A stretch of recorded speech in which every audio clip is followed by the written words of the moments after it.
Pero el problema está a nivel de contradicción.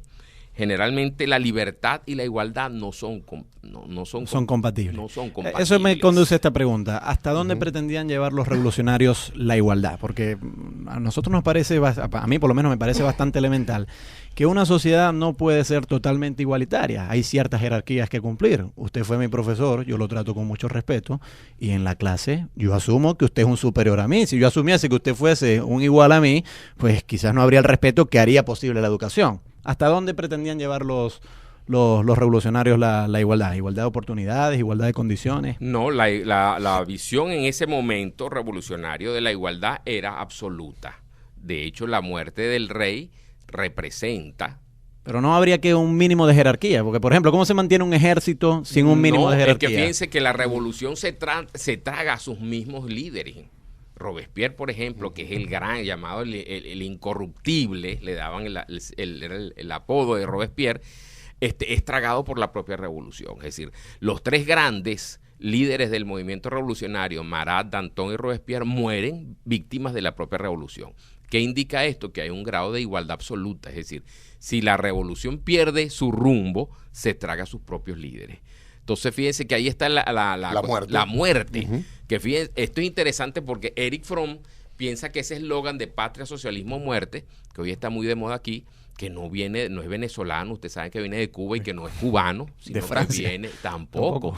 El origen tal cual existe viene de Stalin, de José Stalin, y en este caso lo plantea Erich Fromm en El corazón del hombre. Dice que es una visión de necrofilia, por decirlo así, de un amor a la muerte. ¿Por qué no hablar de patria, socialismo y vida? En este caso, el eslogan la propuesta viene de Stalin y fue acogida posteriormente en Cuba y trasladada a Venezuela en estos momentos.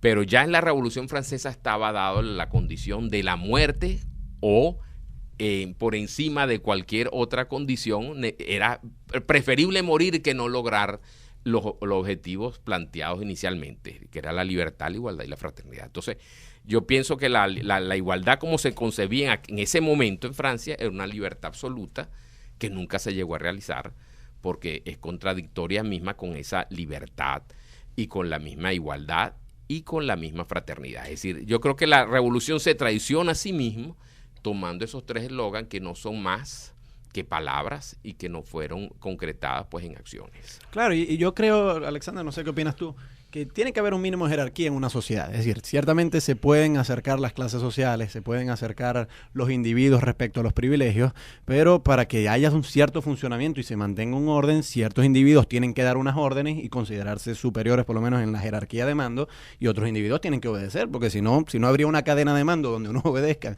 y otros den las órdenes, no sería posible hacer operativa la sociedad. Yo creo que la igualdad en la que se está hablando hoy, que entran otros elementos relacionados, por ejemplo, con el tema de la ciudadanía, se habla de igualdad más en el campo de igualdad de condiciones, igualdad de calidad de vida, igualdad de oportunidades. Pero no que todo el mundo gane lo mismo. No necesario.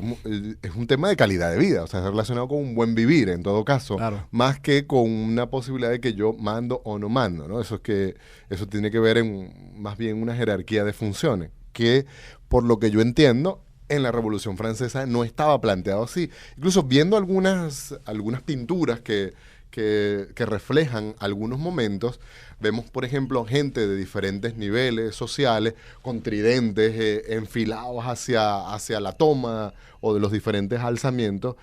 Esos elementos sociales no tuvieron conciliación posterior o en los tiempos posteriores a la Revolución Francesa. Y es lo que viene a generar que la muerte triunfe sobre la propuesta igualitaria de la Revolución. Claro, y la propuesta igualitaria finaliza prácticamente con la llegada de Napoleón al poder. Napoleón se declara emperador, se hace coronar emperador y termina el ideal revolucionario de la libertad, la igualdad y la fraternidad. Comienza un régimen, no solamente el llamado régimen de terror en sí, que fue un régimen creado, ¿verdad?, por la política del momento revolucionario, sino ya en el periodo napoleónico, prácticamente termina la posibilidad de ese ideal que mantuvo la Revolución Francesa como cabeza pues del mundo, y como símbolo de la visión ilustrada de la cultura y de la ciencia. Bueno, es tiempo de hacer una nueva pausa y es importante que quedamos en un momento importante. Analizamos el tema de la igualdad, de esta consigna fundamental de la Revolución Francesa. Vamos a ver los otros dos elementos importantes, pero eso será luego de la pausa.